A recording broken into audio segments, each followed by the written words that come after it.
नमस्कार, मैं रवीश कुमार। वित्त मंत्री निर्मला सीतारमण पर एफआईआर हुई है वसूली के आरोप में। बेंगलुरु की एक विशेष अदालत के कहने पर वहां के तिलक नगर थाने में दर्ज इस एफआईआर में ईडी के अनाम अधिकारियों के अलावा बीजेपी के राज्य और राष्ट्रीय स्तर के नेताओं के भी नाम हैं। कर्नाटक भाजपा अध्यक्ष BY विजयेंद्र और पार्टी नेता नलिन कुमार कटील का नाम एफआईआर में लिखवाया गया है। कर्नाटक के मुख्यमंत्री सिद्धारमैया के खिलाफ मैसूर शहरी विकास प्राधिकरण साइट आवंटन मामले में एफआईआर दर्ज हुई है, जिसके बाद से भाजपा उनका इस्तीफा मांग रही है। सिद्धारमैया ने कह दिया वे इस्तीफा नहीं देंगे, मगर उनका यह भी कहना है कि बीजेपी की ही मांग के तर्ज पर वित्त मंत्री निर्मला सीतारमण को इस्तीफा दे देना चाहिए, जिस पर जेडीएस नेता और केंद्रीय मंत्री HD कुमारस्वामी ने कहा है कि निर्मला सीतारमण को इस्तीफा क्यों देना चाहिए। क्या चुनावी बॉन्ड का पैसा सीतारमण के निजी खाते में गया है? क्या उन्होंने सत्ता का दुरुपयोग किया है और आपकी तरह खुद को लाभ पहुंचाया है? वित्त मंत्रालय, ईडी और बीजेपी के नेताओं के खिलाफ एफआईआर क्या इसी राजनीति का नतीजा है? कांग्रेस के खिलाफ एफआईआर तो बीजेपी के खिलाफ एफआईआर। कांग्रेस ने अपनी प्रेस कॉन्फ्रेंस में इस पर बार बार जोर दिया कि यह एफआईआर कोर्ट के कहने पर हुई है। केंद्र सरकार पर यह पहली बार आरोप नहीं लगा है। आरोप लगता है कांग्रेस प्रेस कॉन्फ्रेंस करती है और खबरें यहां वहां छपकर या नहीं छपकर समाप्त हो जाती हैं। वित्त मंत्री पर वसूली का आरोप लग जाए, खुद वित्त मंत्री को प्रेस कॉन्फ्रेंस करनी चाहिए ताकि पत्रकार लगे हाथ उनसे माधवी बुच के बारे में भी सवाल कर सकें। कांग्रेस ने निर्मला सीतारमण से इस्तीफे की मांग की है, लेकिन वित्त मंत्री ने तो तब भी इस्तीफा नहीं दिया जब यह वीडियो वायरल हुआ। कोयंबटूर के बिजनेसमैन श्रीनिवास वित्त मंत्री के सामने खड़े होकर माफी मांग रहे हैं। कसूर क्या था इनका? यही कि वित्त मंत्री के सामने भरी सभा में जीएसटी की परेशानी सुना दी और लोग हंस दिए। यह वीडियो वायरल हुआ और बहस हुई, लेकिन वित्त मंत्री ने कुछ नहीं कहा, ना इस्तीफा दिया। यह वीडियो बीजेपी के ही सदस्य ने रिकॉर्ड किया। बीजेपी के ही एक अन्य सदस्य ने फेसबुक पर इसे पोस्ट किया। उसे पार्टी से निकाल दिया गया है। वित्त मंत्री ने परवाह तक नहीं की कि इस घटना पर प्रेस कॉन्फ्रेंस करें और बताएं कि क्या हुआ था। कांग्रेस की प्रेस कॉन्फ्रेंस हुई और राहुल गांधी ने भी इसका जिक्र किया कि जीएसटी को लेकर परेशानी थी, सामान्य सी बात थी, मगर लोगों की समस्या सुनना बीजेपी की संस्कृति का हिस्सा नहीं है। कुल मिलाकर एक बिजनेसमैन को वित्त मंत्री के सामने हाथ जोड़कर माफी मांगते हुए तो सबने देखा, लेकिन क्या सिर्फ एक एफआईआर के दम पर यकीन किया जा सकता है कि वित्त मंत्री खुद वसूली में शामिल रही होंगी? हम अभी केवल उनकी बात कर रहे हैं। इसी केस में आरोप ईडी पर भी है, उसकी भी बात करेंगे। पहले सुनते हैं कांग्रेस सांसद अभिषेक मनु सिंघवी ने क्या कहा। एक जांच होती है प्राथमिक रूप से, उस जांच के आधार पर न्यायालय, न्यायाधीश किसी भी दर्जे का हो जिसके पास अधिकार क्षेत्र है, वो उसको सोच समझ के एक आदेश देता है कि इसमें प्रथम दृष्टीय रूप से एक दंडनीय चीज हुई है, एक ऑफेंस है। प्राथमिक रूप से ये प्रावधान है जो इसमें उठ सकते हैं। आप इसको देखकर तुरंत एफआईआर दायर कीजिए। और यही हुआ, यही प्रक्रिया हुई कर्नाटक में इस एफआईआर में। एफआईआर में क्या कहा गया है?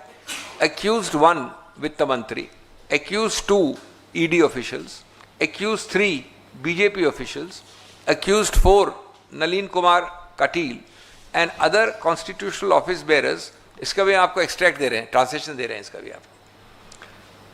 Conspired and extorted more than 8,000 crores from the CEO and MD of MNC and TNC corporate companies in the name of electoral bonds.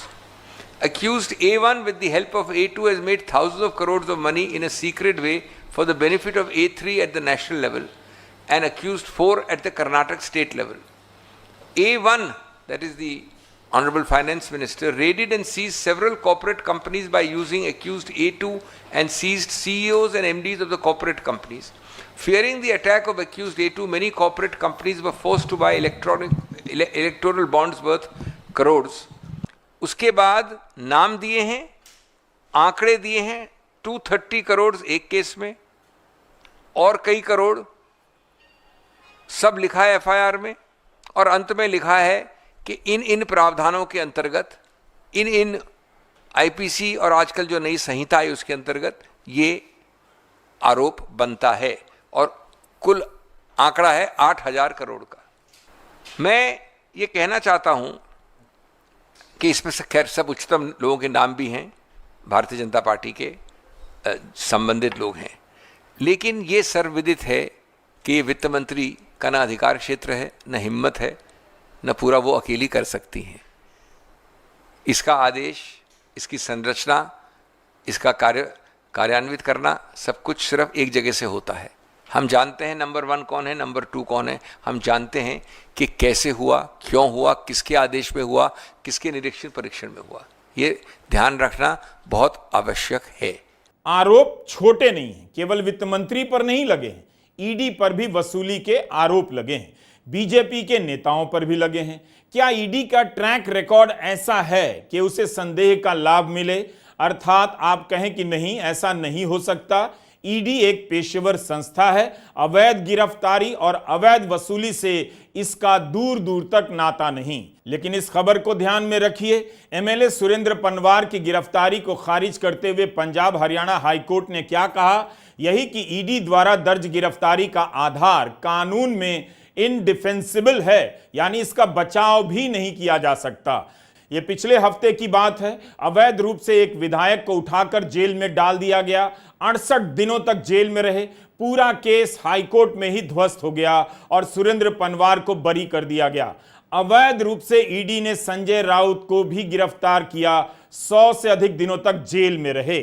Court ने कहा है कि ईडी ने सुरेंद्र पनवार को अवैध रूप से गिरफ्तार किया है।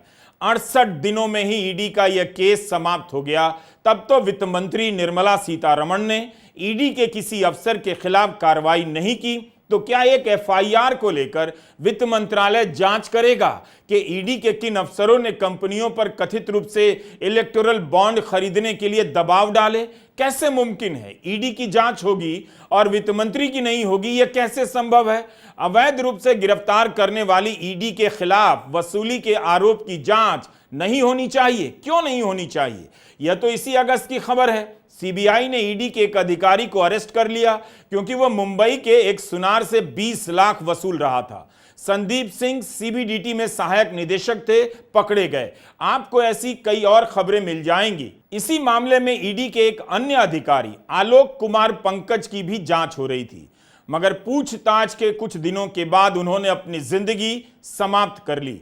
पिछले साल अगस्त की यह खबर, सीबीआई ने ईडी के सहायक निदेशक पवन खत्री को 5 करोड़ की रिश्वत लेने के आरोप में गिरफ्तार किया। पवन खत्री शराब व्यापारी अमनदीप ढल से कथित रूप से घूस मांग रहे थे और बदले में दिल्ली आबकारी नीति केस से उनका नाम वापस लेने का वादा कर रहे थे। ईडी के 2 अन्य कर्मचारियों यूडीसी नितेश कोहर और बीरेंद्र पाल सिंह के विरुद्ध भी केस दर्ज किया गया। इस मामले में आगे क्या हुआ, इसकी जानकारी हमें नहीं मिली। यह खबर देख लीजिए, पिछले हफ्ते की है। बेंगलुरु पुलिस ने सेंट्रल जीएसटी के 4 अफसरों को गिरफ्तार किया। इनके यहां से 69 लाख कैश और 306 ग्राम सोना बरामद हुआ है। आरोप है कि इन्होंने एक बिजनेसमैन को धमकाकर 1.5 करोड़ की अवैध वसूली की है। बेंगलुरु पुलिस जांच कर रही है कि इन अफसरों ने दूसरे अफसरों को भी धमकाया होगा या नहीं। सेंट्रल जीएसटी के अफसर भी वित्त मंत्रालय के तहत आते हैं। ऐसे तो आपको कई उदाहरण मिल जाएंगे। क्या यह कोई 7वां अजूबा है? ईडी पर आरोप लगना कि इसके अफसरों ने इलेक्टोरल बॉन्ड खरीदने के लिए कथित रूप से धमकाया होगा। हो सकता है कि बड़ी कंपनियां आराम से खंडन भी कर दें कि ऐसा बिल्कुल नहीं हुआ, हमने खुशी खुशी 200-300 करोड़ का चंदा यूं ही दे दिया। लेकिन आप इस विभाग का ट्रैक रिकॉर्ड भी तो देखिए। अवैध वसूली और अवैध गिरफ्तारी के मामले में जब ईडी के खिलाफ अवैध रूप से गिरफ्तारी के आरोप सही पाए जा चुके हैं, कोर्ट ने पाया है, तो इसके अफसरों पर वसूली के आरोपों की जांच क्यों नहीं होनी चाहिए? इसके अफसर रिश्वत लेते हुए गिरफ्तार किए गए हैं। रिश्वत लेना भी वसूली है। बेंगलुरु में एफआईआर कोर्ट के कहने पर हुई है। एफआईआर करने वाली संस्था जन अधिकार संघर्ष परिषद के सह अध्यक्ष आदर्श आर अय्यर ने अपनी शिकायत में कर्नाटका भाजपा अध्यक्ष बीवाई विजयेंद्र और पार्टी नेता नलिन कुमार कतील का भी नाम लिया। शिकायत में आरोप है कि स्टरलाइट और वेदांता कंपनी पर ईडी द्वारा कई मौके पर छापे मारे गए, जिसके कारण इन कंपनियों को अप्रैल 2019, अगस्त 2022, नवंबर 2023 में 230 करोड़ रुपए के चुनावी बॉन्ड खरीदने के लिए मजबूर होना पड़ा। आरोप है कि चुनावी चंदे के लिए कंपनियों पर दबाव डाला गया। कंपनियों ने अपनी तरफ से आरोप नहीं लगाए हैं, लेकिन जब बीजेपी एफआईआर के दम पर इस्तीफा मांग सकती है, तब फिर विपक्ष इसे उठाने से क्यों चूक जाए, खासकर तब जब आरोप केवल वित्त मंत्री पर नहीं बल्कि उनके विभाग के तहत आने वाली ईडी पर लगे हैं, जिसके बारे में कोर्ट के तमाम फैसले अब आपके सामने हैं। शिवसेना उद्धव ठाकरे के नेता संजय राउत ने कहा है कि ईडी भाजपा की कलेक्शन एजेंट है। बीजेपी के खाते में जो पैसा गया है और जाता है, सब ईडी के माध्यम से जाता है। एजेंट को वसूली का टारगेट दिया जाता है। ईडी और सीबीआई इस देश की सबसे भ्रष्ट संस्थाएं हैं और ये भाजपा नेताओं की मिलीभगत से है। इसके लिए पीएम और वित्त मंत्री उत्तरदायी हैं। सुप्रीम कोर्ट ने इलेक्टोरल बॉन्ड को असंवैधानिक कहा। प्रधानमंत्री मोदी इस बात को पूरी तरह से नजरअंदाज कर गए और लोकसभा चुनावों के समय मीडिया से इंटरव्यू में कहने लगे कि ये तो मोदी ने इलेक्टोरल बॉन्ड बनाया था, जिसके कारण आज आप ढूंढ पा रहे हो कि पैसा किसने लिया, कहां दिया और कैसे। आज आपको ट्रेल मिल रहा है क्योंकि इलेक्टोरल बॉन्ड था। कोई व्यवस्था पूर्ण नहीं होती, कमियां हो सकती हैं, उन कमियों को सुधारा जा सकता है। कम से कम ईवी होता तो आपके पास जानकारी होती, यहां से यहां गया, यहां गया, यहां गया। अगर कथित रूप से वसूली से आ रहा है पैसा, छापे के बाद आ रहा है, तो क्या इसकी जांच नहीं होनी चाहिए? कोर्ट ने इलेक्टोरल बॉन्ड को बाकायदा असंवैधानिक कहा था। यह नहीं कहा था कि छोटी मोटी कमियां हैं, इसे ठीक कर लें। इलेक्टोरल बॉन्ड को रद्द किया गया क्योंकि कमियां बहुत बड़ी थीं और वो ये थी कि बॉन्ड अपने आप में असंवैधानिक है, देश के संविधान के खिलाफ जाता है। इतनी बड़ी बात को प्रधानमंत्री मोदी छोटी मोटी कमियां बताते हैं। और रही बात कि इलेक्टोरल बॉन्ड से पता चलता है कि पैसा कहां से आया, वो तो इस एफआईआर में दर्ज आरोपों से पता चल रहा है। तो क्या प्रधानमंत्री इसकी जांच कराएंगे? फरवरी 2024 में दिया गया सुप्रीम कोर्ट का फैसला आप याद कीजिए। इलेक्टोरल बॉन्ड स्कीम को असंवैधानिक घोषित करते हुए कोर्ट ने कहा था कि यह केवल फायदे का लेन देन है, क्विड प्रो क्यो। इसका मतलब यही हुआ कि हजारों करोड़ रुपए का चंदा लो और बदले में उद्योगपतियों को फायदा पहुंचाओ। कोर्ट ने यह भी कहा था कि इलेक्टोरल बॉन्ड स्कीम अनुच्छेद 19(1)(a) का उल्लंघन करती है, सूचना के अधिकार के विरुद्ध है, असंवैधानिक है। कंपनी एक्ट में किए गए संशोधन से कॉरपोरेट द्वारा असीमित चंदा दिया जाना अनुच्छेद 14 का उल्लंघन है। सुप्रीम कोर्ट में जब इलेक्टोरल बॉन्ड पर सुनवाई हो रही थी, तब केंद्र सरकार के वकीलों ने महीनों इसका विरोध किया। उनकी दलील थी कि चंदा देने वाली कंपनियों के नाम गुप्त रखे जाने चाहिए, किसी को नहीं बताना चाहिए। कोर्ट के आदेश के बाद भी स्टेट बैंक ऑफ इंडिया ने जानकारी प्रकाशित करने में आनाकानी की। इसे लेकर भी सुप्रीम कोर्ट को फटकार लगानी पड़ी। हर स्तर पर सरकार की यही कोशिश थी कि किसी तरह पब्लिक को इसका पता ना चले। कितनी ही रिपोर्ट आई कि बॉन्ड का चंदा किसके पास गया, जेल से रिहा होने के बाद बॉन्ड खरीदा गया या बड़ा हिस्सा बीजेपी को गया। सवाल है कि क्या एफआईआर के बाद आगे की कार्रवाई होगी? वित्त मंत्री बयान देने के लिए आगे आएंगी या अधिकारी उनका दरवाजा खटखटाएंगे? पहला पैटर्न यह है कि आपने